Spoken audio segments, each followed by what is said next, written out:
Vamos a seguir porque me parece que es muy necesario, provechoso, seguir profundizando en esa asignatura que siempre está ahí como requiriendo estudio, o en esa tierra que si no es labrada produce abrojos, dice el Santo Padre, en la que hay que cavar para encontrar la roca.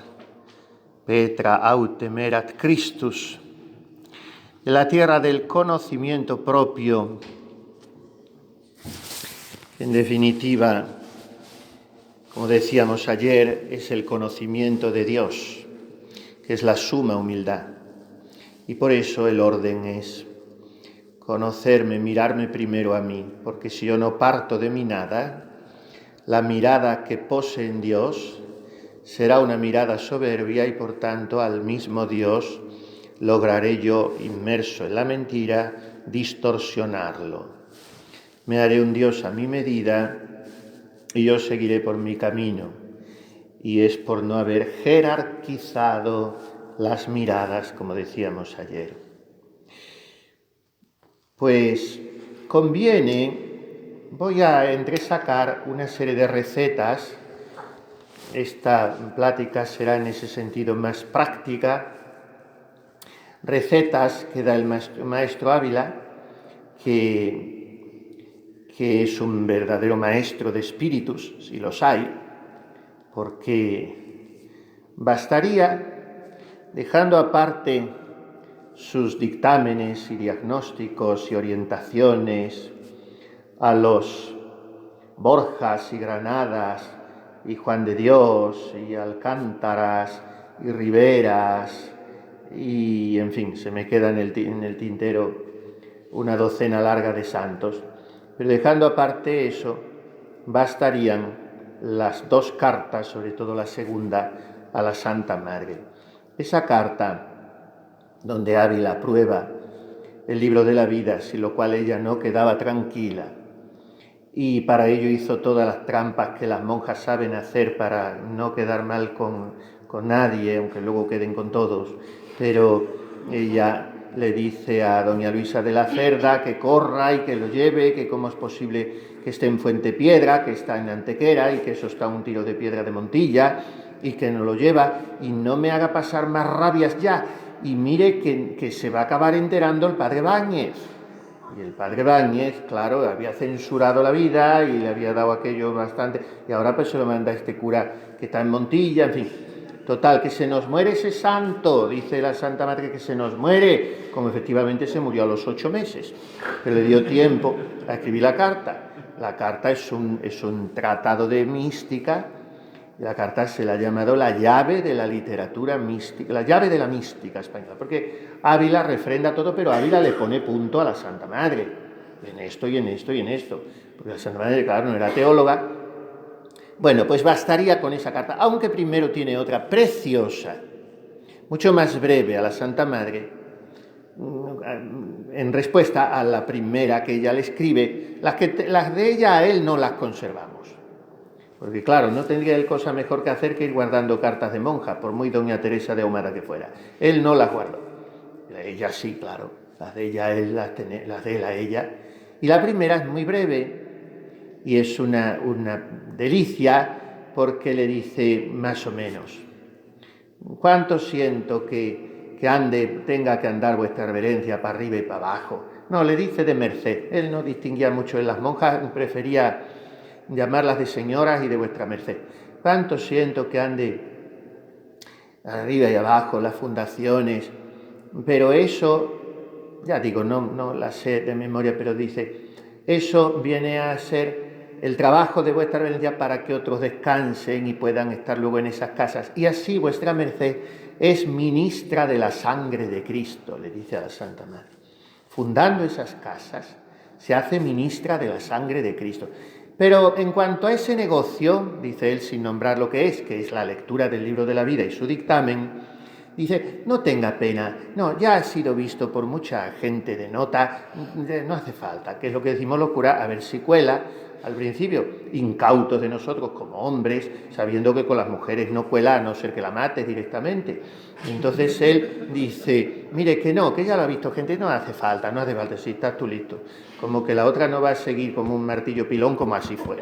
Hasta que, total, que las cartas son una verdadera idealidad y es pues maestro de espíritus. Como es maestro de espíritus, da en lo del conocimiento propio, donde se alarga mucho en el audifilia, y como digo, a veces es un poco redundante, reiterativo, el audifilia por eso a veces se hace un poquito pesado, pero no se hace pesado leyéndolo a pequeños sorbos. A pequeños sorbos, un capítulo cada día es una maravilla. Total, que da muchas recetas para el conocimiento propio, recetas prácticas. Ayer leíamos, vamos a retrotraernos un poquito, en el capítulo 57, un poco más atrás, en el capítulo 54, el padre Ávila insiste en que es muy peligroso guiarse por uno mismo y que conviene recibir parecer ajeno y de los males que trae el amor del propio juicio. Bueno, esto de que convenga recibir parecer ajeno, pues conviene recibirlo para tomarlo, porque esto también es una devoción muy extendida, lo del pedir parecer y hacer lo que me da la gana. Entonces el parecer no habrá que tomarlo siempre, pero si no se va a tomar nunca, pues no lo pida nunca. También es del género tonto, para ese viaje no hacen falta alforjas, si no lo vas a tomar. Entonces el juicio propio es peligroso y hay que tomarlo de personas, bueno, coincide en esto como siempre con la Santa Madre, ¿no? Letradas, preparadas, experimentadas. Dice en la escala santa San Juan Clímaco que la persona que no se aconseja con nadie no necesita demonio, porque ya él se lo es. No necesita quien le tiente. Por tanto, así como en tantas cosas el propio parecer es mal consejero, porque el propio parecer nunca es imparcial, naturalmente, se va a poner de mi parte mi propio parecer, estaría bonito, pues hay que contrastarlo, por lo menos contrastarlo con otros consejeros. Porque de otra manera, me duele leer esto, porque es un poco lo que está pasando hoy. Dice él, de otra manera, ¿qué cosa habría más sin orden que la Iglesia de Dios o cualquiera congregación, si cada uno ha de seguir su parecer pensando que acierta? Pues es el demonio directamente, ¿no? La división tan terrible como nunca antes ha existido, doctrinal y pastoral, que existe hoy en la Iglesia, es eso, ya lo avisó Pablo VI hace 50 años, casi, en el año 72 lo dijo, el humo de Satanás. Y Satanás es el padre de la mentira y es el artífice de toda división y de todo confusionismo y de un relativismo en el cual cada uno puede pensar lo que quiera y por tanto todo es lícito, pero al final eso no produce la unidad ni produce la humildad, claro. Y entonces es desorden, desconcierto y desgobierno. El espíritu de Cristo es espíritu de humildad, de paz y de unión. Y, por tanto, produce la unidad. El excesivo apego, el aferrarse al parecer propio, es, bueno, digámoslo con ese circunloquio delicado que usa la Santa Madre, un poquito de falta de humildad, por no decir de golpe que es soberbia. Pues eso es el seguimiento del amor propio. ¿Que está acechándote siempre? Sí. ¿Que te va a solicitar con sus señuelos y martingalas para que tú siempre pienses que eso, que los demás están equivocados, que parece mentira, que esto no lo vean y que tal, y que si al menos me tuvieran en cuenta? Eso es natural, pero no es sobrenatural. Eso es la concupiscencia y eso es, pues, lo que se llama ahora, ¿no?, autorreferencialidad. Nada más que uno es la brújula de las cosas. Y claro, hay que abrirse. Porque si no te abres, no te conoces, no te estás dando cuenta de que eso tuyo es un círculo vicioso que no te deja crecer, no te deja enriquecerte porque no permites tú recibir luz. Y esto es lo que ha hecho, dice Ávila, de buenos cristianos perversos herejes, que es como se ha llamado siempre a esta gente antes de que se les dieran homenajes increíbles. Perversos herejes. Bueno, pues huir el propio parecer y escoger persona a quien por Dios nos sujetemos para ser de ella regidos. Y esto en la vida religiosa viene dado, con lo cual ya se tiene mucho camino adelantado, porque no hay que andar escogiendo director espiritual, porque ya tienes una persona por donde te viene la gracia de Estado, que es el superior, y por su parecer te has de regir. ¿Obligación de abrirle tu conciencia tienes? No, Padre. ¿Que es muy conveniente hacerlo en lo que el Señor te inspire o tú te sientas movida? Sí, Padre, porque tiene eso, la gracia de Estado, y aun cuando solo sea por someter tu natural, tu juicio, escoger persona a quien por Dios nos sujetemos. Esto es la segunda receta, diríamos. Y después de haber hablado de los peligros de que hay en no conocerse, entonces, de cómo hay que aprovechar en este sentido la oración, de que la oración no sea una autocontemplación o una autoafirmación, porque hay personas que son muy difíciles. Suele ser cuestión de la azotea. Yo no lo he hecho, en la mayoría de los casos no lo he hecho a cosa culpable, porque una persona que es constantemente piedra de tropiezo, proponiéndoselo, ya sería algo un poco kafkiano. Entonces yo suelo decir, bueno, no hay. Y eso te quita también muchas faltas de caridad, porque al final los tontos se salvan todos. Y entonces hay personas, sí, homines et jumenta salvavi Domine, que dice el Salmo. Si es que hemos perdido tanto con no rezarlo en latín. Hemos perdido todo. Dice ahora, tú socorres a hombres y animales. ¿Qué tiene que ver eso? Tú socorres a hombres y animales. Homines et jumenta salvavi Domine. Señor, salvarás a los hombres y a los burros. Y en la segunda categoría estoy yo, que contento estoy de rezar vísperas. Ahora, que socorras a hombres y animales, ya lo sé, que le das la hierba para que coma el venado, eso ya lo veo yo. Pero que salvarás a los burros, ¿ese es el Salmo? Claro. Se ríen porque tenemos mucha ventaja en ese versículo más de 4, ¿verdad? Claro, pues. Y otro dice, soy como un animal ante ti. Dice, ut jumentus summa putte Domine.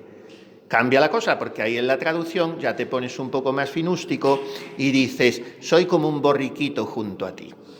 Y ya te ves en el portal de Belén, ya te ves camino de Egipto, ya te ves, ahora soy como un animal ante ti, es que puede ser una salamanquesa o puede ser no sé. Bueno, total, que con lo del latín es un drama en la Iglesia. Sí, no, yo lo digo muy en serio. Y cada vez veo más claro el odio al latín es cosa del demonio. Lo veo claro, porque a una monja se lo dije yo una vez, que no en latín, la sotana, y dice, ¡ay, viene usted! Eso no, digo, eso es cosa del demonio. Usted habla al demonio, y luego no pasó un año, me lo reconoció. Luego fue humilde, sí. Y el latín es verdad porque a los curas nos ha quitado de pensar bien, ordenadamente, de construir bien sintácticamente, pero luego las traducciones son, bueno, total, que salvará, Señor, a los hombres y a los burros. Y entonces tienes que echar a buena parte las cosas cuando una persona es muy difícil y decir, bueno, pues es que será de la raza asnal, lo traerá de fábrica. Y entonces, ¿qué pasa? Que me dicen algunas veces, superiores, personas, dicen, ay, es que es tan difícil, pero luego la cosa es que hace mucha oración, y a veces no me lo dicen, a veces lo veo yo en personas, o en algún sacerdote que yo le quiero hacer ver una cosa, yo las tendré 1000 veces peores, y no hay manera y se estrella, y una persona que hace mucha oración. Y yo he llegado a la siguiente conclusión, que hay determinadas almas, bueno, conclusión no he llegado yo, eso lo dice la Santa Madre, que valían mucho más, que hicieran muchísima menos oración o casi ninguna, nada más que vocal. Porque en esa oración mental lo que hacen es autoafirmarse. Y es convencerse por encima de los cuernos de la luna de que están en la purísima verdad. Y más oración hacen, más cimientan su propio parecer. Y como se lo ha dicho Dios, no vengas tú a decirle otra cosa, que no te vas a poner tú donde se ha puesto el sursum corda. Y no hay manera. El demonio es terriblemente inteligentísimo, claro, porque es un ángel, no nos ve por dentro, pero nos ve por fuera. Y si nosotros, que unos a otros, tampoco nos vemos por dentro, y solamente por los signos externos sabemos ya, bueno, es que abre la puerta a la del otro punta del tránsito y de la manera de poner la alpargata y de sonar el rosario ya sabes tú quién es. Eso ya sin verla. Cuanto más si la ves, como ese día ha sacado los hocicos, sabes por qué es, de dónde viene, de todo. Eso nosotros, que somos jumentos, como hemos dicho. Pues el demonio, que es un ángel, nos estudia y lleva estudiándonos desde que nacimos. Y conoce todas las brechas por donde se puede meter y se mete. Y esta es una brecha muy peligrosa. Y es la autoafirmación. Y entonces esa persona, además, como es una persona espiritual, y como ya tiene mucha formación, a mí, me van a venir ahora a mí con historias. Y no hay manera.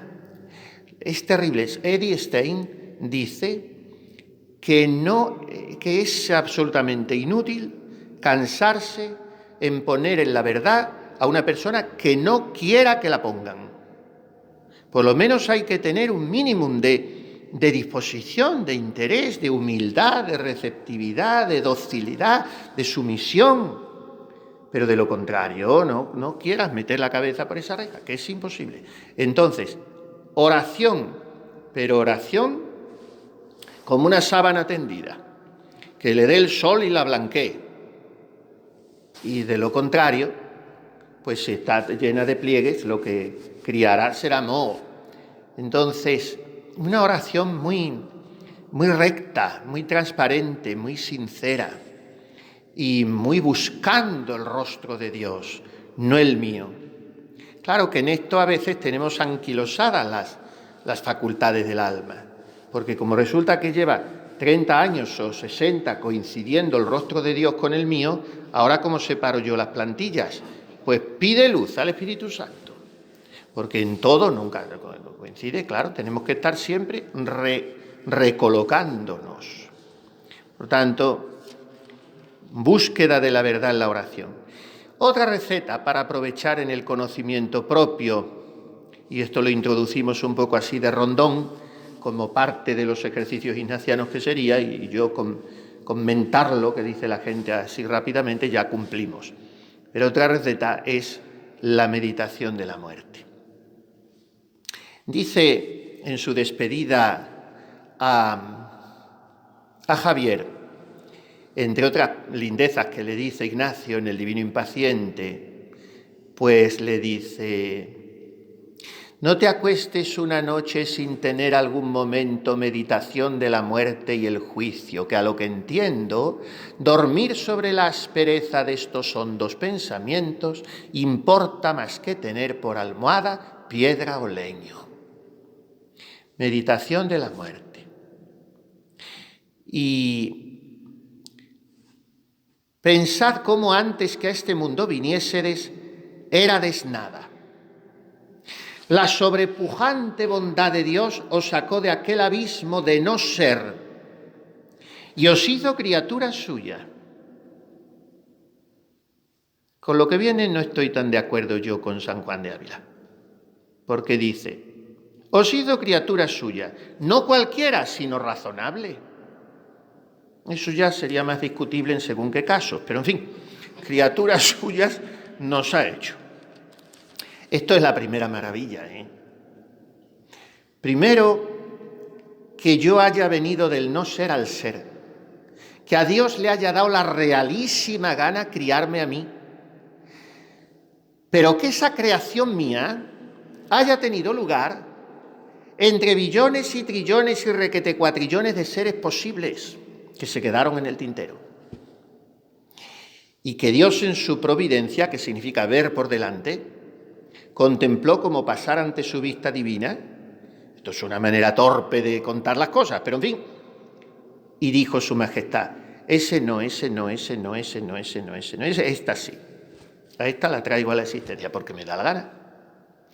Y hemos sido creados, que es lo más asombroso, y después de creados, redimidos, y después de redimidos, justificados y llamados y glorificados. Porque a los que llamó los justificó, a los que justificó los glorificó. O sea que lo tenemos todo. Todo, ya en arras, en una participación de lotería que está premiada, en un pagaré que nos ha dado el Señor del cielo y de la tierra, lo tenemos todo. Pero lo tenemos todo porque nos ha querido traer del no ser al ser. Y luego ha hecho una cosa todavía más grande, que es traernos del no ser al ser, que es quitar el ser como si nunca hubiera estado.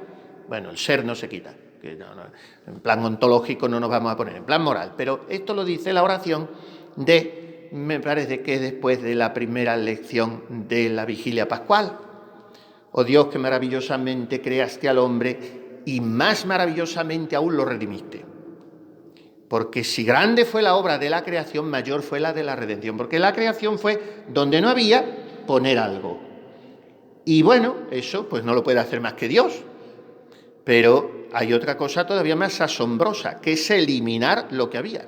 Y eso trajo la sangre de Cristo, la redención. Y canceló el quirógrafo, que dicen, con palabra griega dice Pablo, el quirógrafo lo clavó en la cruz, el quirógrafo es el pagaré, la factura la rompió y ya está. Bueno, pues esto de que Dios me haya traído a la existencia, me haya traído al ser, es asombroso. Me dio cuerpo y alma para que yo con ellos trabajara en servirle. Y ahora haceos cuenta que estáis en el paso de vuestra muerte. Y lo más verdaderamente que lo pudieredes sentir, decíos a vos misma: llegar tiene algún día esta hora de mi acabamiento. No sé si será esta noche o mañana. Y pues ciertamente ha de venir. Razón es que piense en ello. Y ahora hace como hacían tanto, y se acordarán vuestras reverencias, no sé si lo seguirán haciendo, en el día de retiro mensual se hacía aquel acto de aceptación de la muerte, cuando mis manos trémulas no puedan ya sostener el crucifijo, cuando mis ojos vidriados no puedan ver las figuras que me rodean, cuando el sudor frío rodee: Jesús misericordioso, tened compasión de mí. Venían todos los devocionarios de nuestras abuelas, que eran las que sabían rezar. Y entonces Ávila hace aquí lo mismo. Pensad cómo caeréis en la cama y cómo habéis de sudar el sudor de la muerte.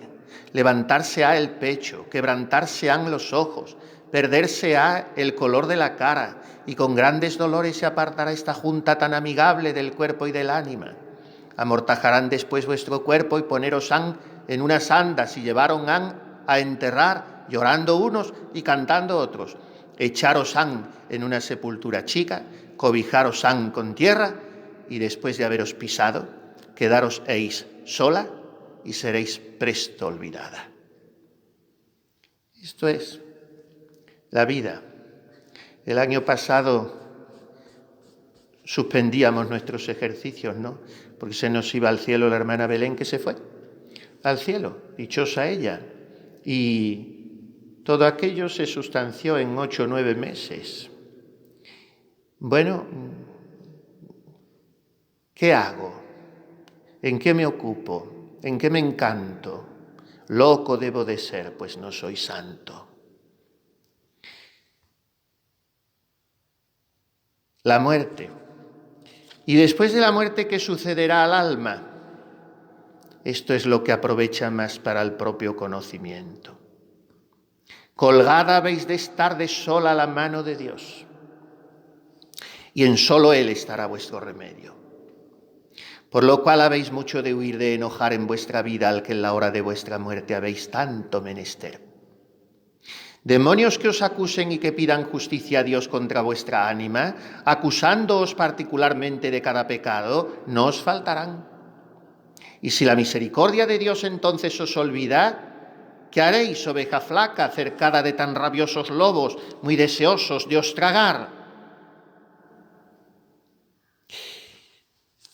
Es que, Padre, estas cosas, vamos a terminar con lo de la muerte, pero claro, estas cosas y el juicio y que se vengan los pecados, bueno, yo más o menos, no sé cómo decirle, no quiero hacerle ver que soy Santa Verónica Giuliani, pero en fin, soy carmelita descalza en San Calixto, aquí hacemos, en fin, su poquita de penitencia, sabe usted, y llevamos la vida más o menos concertada. Bueno, yo creo que tantos perros rabiosos no voy a tener, ¿no? Pues esto lo escribía el Santo Maestro a una muchacha que a los 14 años había puesto el mundo debajo de los pies, se había encerrado en casa de sus padres porque le puso esta disyuntiva: o me voy a las Agustinas de Santa María de Gracia de Sevilla, o me hacéis aquí una, como Santa Catalina de Siena, en el jardín, pequeña casita, y aquí no me ve nadie, ¿eh? Y esto es lo que va a durar mi vida. Y los padres dijeron, bueno, ¿qué hacemos? ¿Metemos criada o nos ponemos a servir? Y le hicieron la casita. Y allí 10 años. Venga a rezar, y venga a penitencia, y venga a soledad. Yo quiero decir que se lo escribía a doña Sancha Carrillo, que podría estar perfectamente canonizada. Bueno, otra receta, que ya la hablábamos ayer un poco, del conocimiento propio. El examen diario de la conciencia. Esto por un lado. Y miren cómo enseña Ávila a hacer el examen de conciencia. Haced cuenta que os han encomendado una hija de un rey, para que tengáis cuidado continuo de mirar por sus costumbres, y que a la noche le pedís cuenta, reprendiendo sus faltas y amonestándole las virtudes. Miraos como a cosa encomendada por Dios, y haceos entender que no habéis de vivir sin ley ni regla, mas debajo de santa sujeción y disciplina de la virtud, y que no habéis de hacer cosa mala que no la paguéis. Entrad en capítulo con vos a la noche, juzgándoos muy particularmente, como haríades a otra tercera persona. Ay, si nos examinásemos a nosotros como examinamos a los demás. Entonces, avanzaríamos a la perfección en días. Si tomásemos cuenta y razón de nuestros actos, como los llevamos de los demás. Pero en el doble sentido, lo mismo que también nos esforzamos un poco de vez en cuando en comprender a los demás, en aceptarlos, también eso entra en el examen. El examen no es solamente fustigarse, ni principalmente, ni únicamente. Es decir, bueno, esta es mi masa y este es mi barro y esta es mi pobreza, que es el primer punto de partida.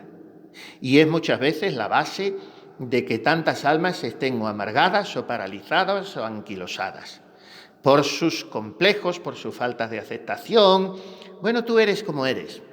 Lo temperamental no te va a cambiar, porque lo traes de fábrica y Dios lo sabe y te ha querido hacer así.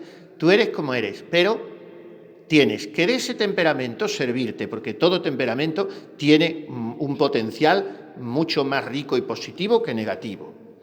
Figúrense que el temperamento que más productivo sería si se educase bien es el colérico.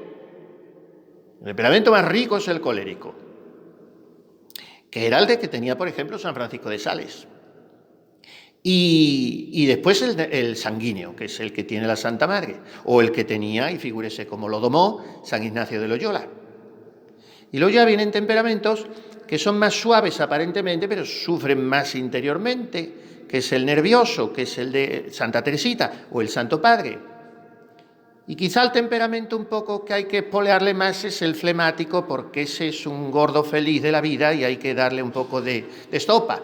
Pero en fin, todos los temperamentos son productivos y todos hay que educarlos bien. Yo me acepto como soy y acepto mi físico y acepto, como se dice ahora, mi historia y mi infancia y mi familia.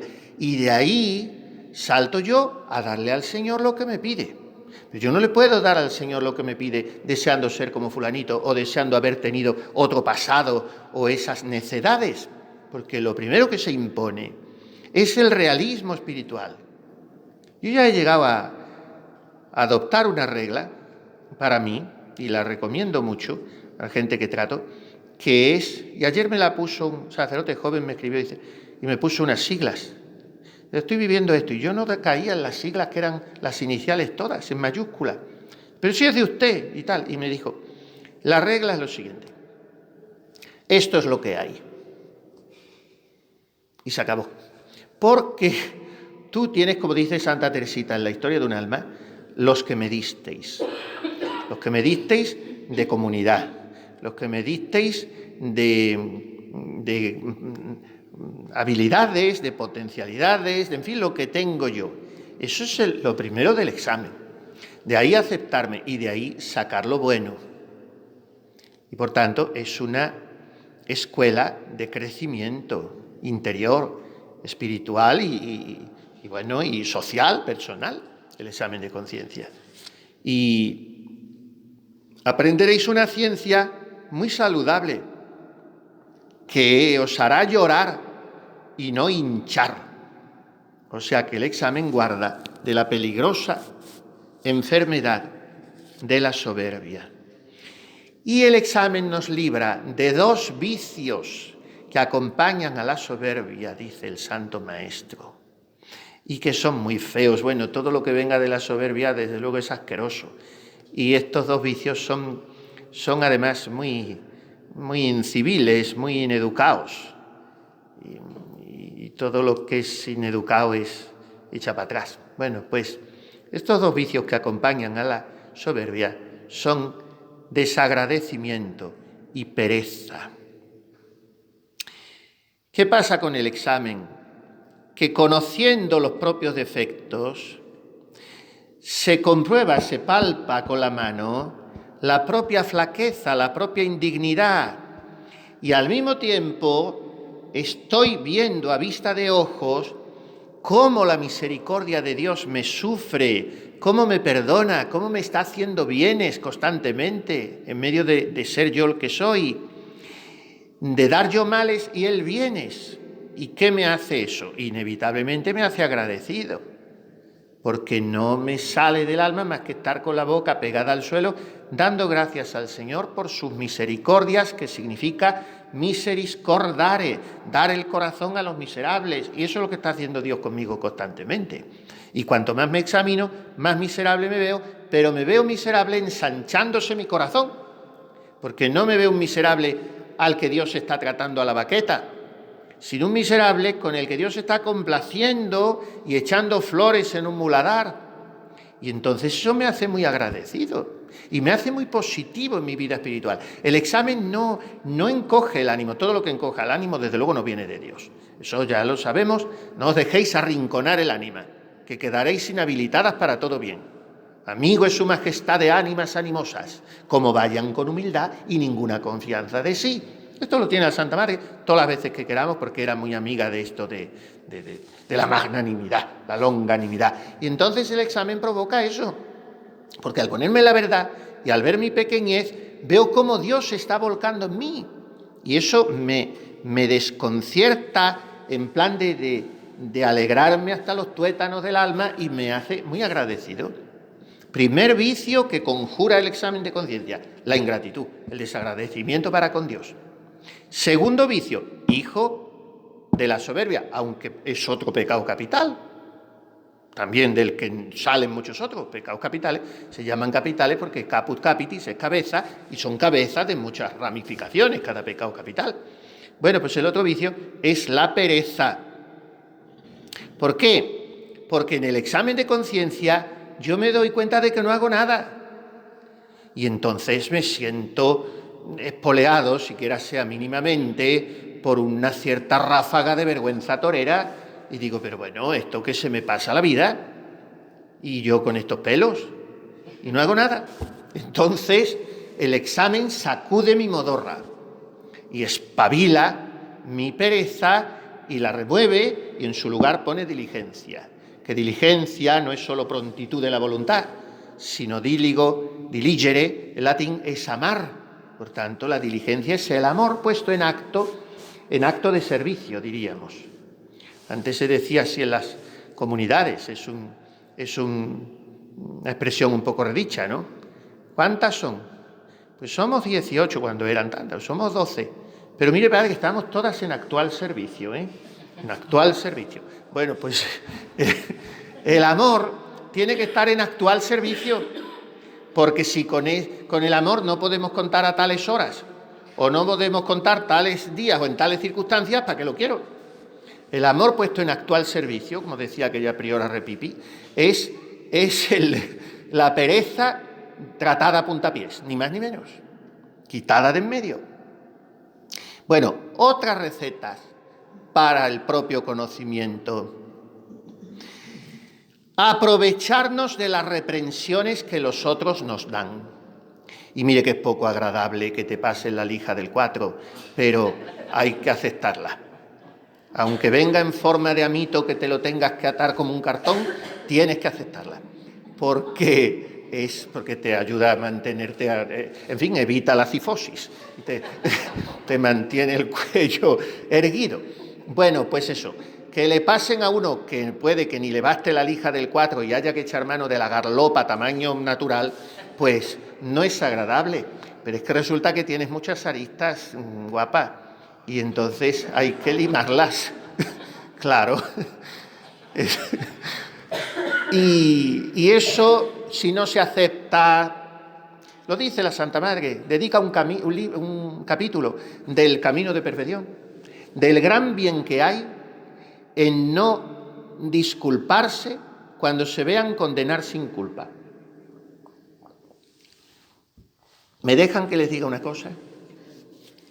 Bueno, como no pueden contestar, no sé si me dejan o no me dejan, y aunque no me dejaran, se la voy a decir igual, que yo he visto en mi vida, conmigo que estoy fuera y que soy sacerdote y todas esas cosas, vamos, ninguna cosa, pero en fin, que estoy fuera, conmigo, y eso me ha hecho pensar, si el prior juega a los naipes, que no harán los frailes.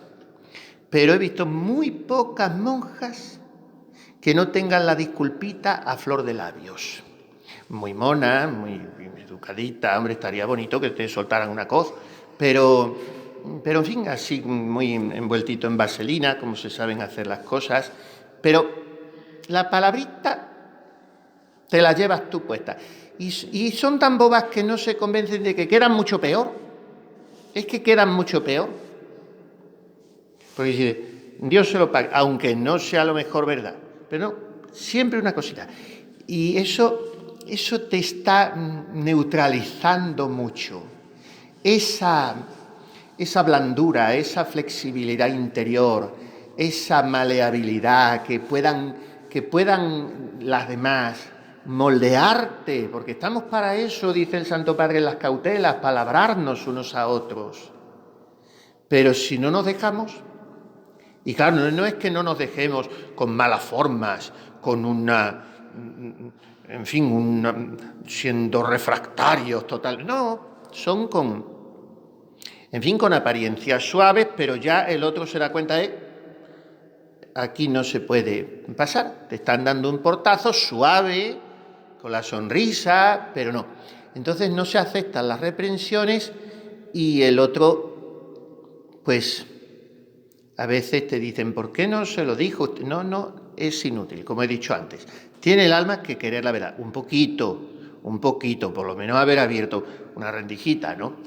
Y por tanto, aceptar las reprensiones que otros nos dan.